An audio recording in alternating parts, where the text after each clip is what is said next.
मागील 5 ते 6 दिवसांपासून महाराष्ट्रात अनेक ठिकाणी पावसाने दमदार हजेरी लावली होती. विजांचा कडकडाट आणि मेघगर्जनेसह पावसाने उपस्थिती दर्शवली होती. अगदी बीड जिल्ह्यात देखील पावसामुळे काही ठिकाणी पिकांचं अतोनात नुकसान झालेलं आहे. यामुळे शेतकऱ्यांची चिंता वाढलेली आहे.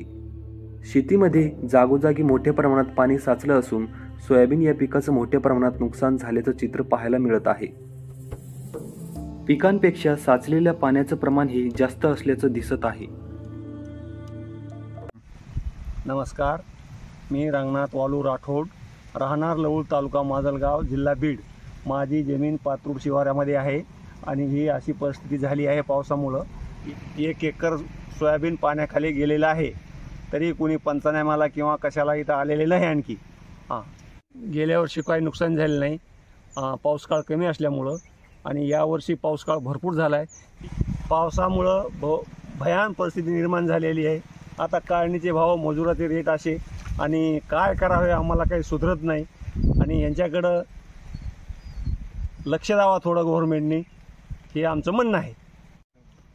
हे पाठीमागं जे पाणी दिसतंय हे 1 एकर क्षेत्रामध्ये आहे आणि ते टोटल पाण्यात आहे. ते एक शेंगसुद्धा बाहेर काढता येत नाही, सोयाबीनसुद्धा दिसत नाही त्या पाण्यात, इतकं पाणी साचलेलं आहे.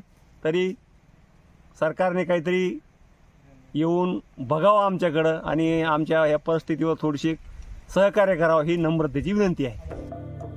तब्बल 1 एकर एवढ्या क्षेत्रामध्ये पाणीच पाणी साचलेलं असून शेतकरी रंगनाथ राठोड हे पाण्यामुळे उद्ध्वस्त झालेल्या पिकांबद्दल चिंता व्यक्त करत आहेत. त्यांनी 1 एकरमध्ये लावलेलं सोयाबीन हे पीक पूर्णपणे पाण्याखाली गेल्याचं पाहायला मिळत आहे. लवकरात लवकर पंचनामे करून मदत जाहीर करावी अशी शेतकऱ्याने विनंती केलेली आहे. न्यूज 18 लोकलसह मी प्रशांत, बीड.